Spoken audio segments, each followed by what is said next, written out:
Монголын хөрөнгөний биржийн хамгийн том компани болох Апу хувьцаат компани Эрдэнэс 5-7 1072 хувьцааны ногдол ашгийг дотоодын хувьцаат компаниуд жилийн тайлангаа гаргаж ногдол ашгаа зарлаж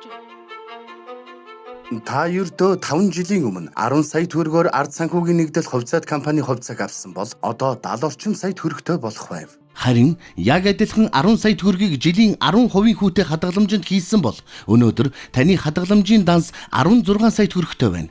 Хэдэн сая биш, хэдэн 10 саяын зөрүү яригдж буй энэ зах зээлийн талаар та юу мэдэх вэ?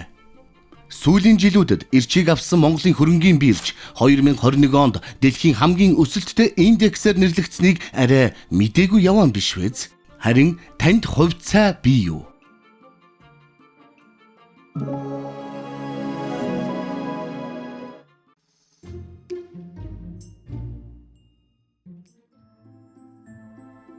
Хөрөнгийн бирж хувьцааны талаарх ойлголт таны төсөөлж байгаа шиг тийм ч хэцүү биш ээ. Тэгэхээр бүгдээрээ яг одоо хөрөнгийн бирж дээр арилжаа хийхийн тулд мэдэж байх ёстой хамгийн суур ойлголт буюу хувьцаа гэж юу болохыг мэдэж авцгаая.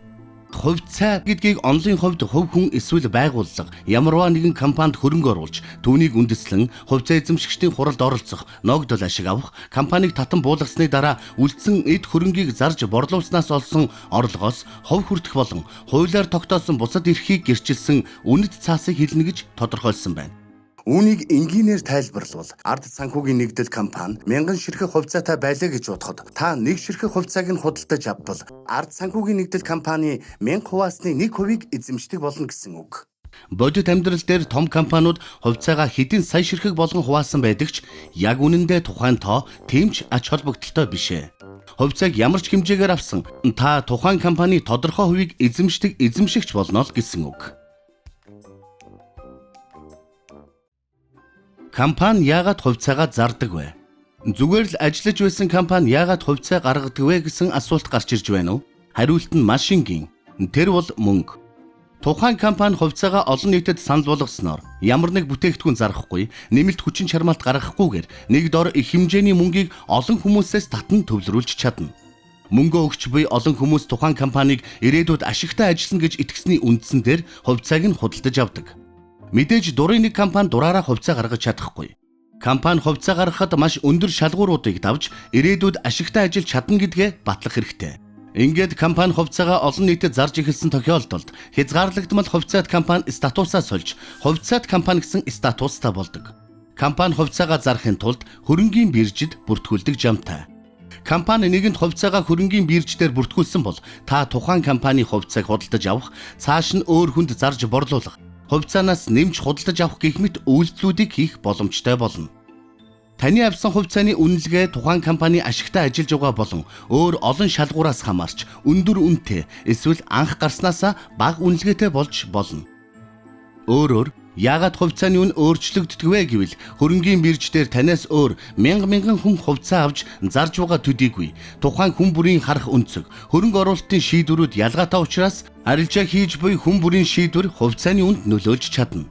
Тухайн компани хувьцааг илүү олон хүн авах тусам тус хувьцааны үн өснө. Эсвэргээрээ компани хувьцааг олон хүмүүс зарж тухайн компанийг орхих тусам хувьцааны үн унах боломжтой. Энэ бүх төвөгтэй ойлголтуудыг ойлгох ямар хэрэг байна гэж та бодож байна уу? Энэ нь маш энгийн. Учир нь та зөв хувьцаа сонгож авч чадвал өөр тугаан мөнгөө өөр ямар ч нэмэлт хүчин чармаалт гаргахгүйгээр өсгөж болно. Бичлэгийн эхэнд хэлсэнчлэн та 5 жилийн өмнө 10 сая төгрөгөөр ард санхүүгийн нэгдэл компани хувьцааг авсан бол өнөөдөр 70 орчим сая төгрөгтэй болох байв. Яг 5 жил гэдэг маш урт хугацаа л да. Гэхдээ зарим компани хувьцаа эзэмшигчдэд тодорхой хугацаанд олсон ашигаасаа ногдол ашиг хуваан тараадаг бөгөөд хэрвээ та ногдол ашиг тараадаг компани хувьцаатай бол тогтмол орлоготой болно л гэсэн үг. Өөрөөр хэлбэл таныг унтаж байхад ч мөнгө тань өсөж байх юм. Харин та 10 сая төгрөгөө банкнд хадгалуулсан бол 5 жилийн дотор ердөө 16 орчим сая төгрөг болгож л өсгөж чадах байсан гэд бодохоор ялгаа нь харагдаж байна уу? Ингээд энэ бүхнийг мэдсэний дараа хувьцаа яаж авах вэ гэсэн асуулт гарч ирнэ. Хамгийн ихэнд та брокеринг компанид данс нээлгсэн байх шаардлагатай. Монголд 54 брокеринг компани байгаа учраас та алийг ч сонгож данс нээлгэж болно. Хамгийн олон хэрэглэгчтэй Apex, BDSEC, Investor Capital-аас эхлээд бүх үйлчилгээ нэг дор багтсан ард аппликейшнээр дамжуулаад ч хувьцааны данс нээлгэн хувьцаа авч болно. Үүний дараа та ямар компани хувьцаа авахаа сонгоно. Энэ бол хамгийн хэцүү хэсэг нь бөгөөд та тухайн компани талаар багахан судалгаа хийх хэрэгтэй. Компани нэгж хувьцааны үн 10-20 төгрөгөөс эхлээд хэдэн 100 мянган үнэтэй байж болно. Тэгэхээр та хөрөнгийн бирж дээр 1000 төгрөгтэй байсан ч хувьцаа худалдаж авч чаднаа л гэсэн үг. Ямар тач та хувьцаа авахаа шийтгэхээс өмнө тухайн компаниг ашигтай ажилдаг хэсэг, мэрэгжилтнүүд тэр компани хувьцааны талаар юу гэж хэлсэн зэрэг бүгдийн сайтар судлах хэрэгтэй шүү.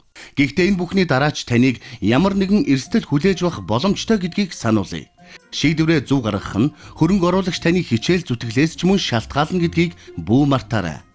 Хувьцааны үнийн өсөлт болон уналтад тухайн цаг үе, улс төр, нийгмийн байдал, цар тахал гээд олон зүйл нөлөөлөх боломжтой гэдгийг байнга санаж байх хэрэгтэй.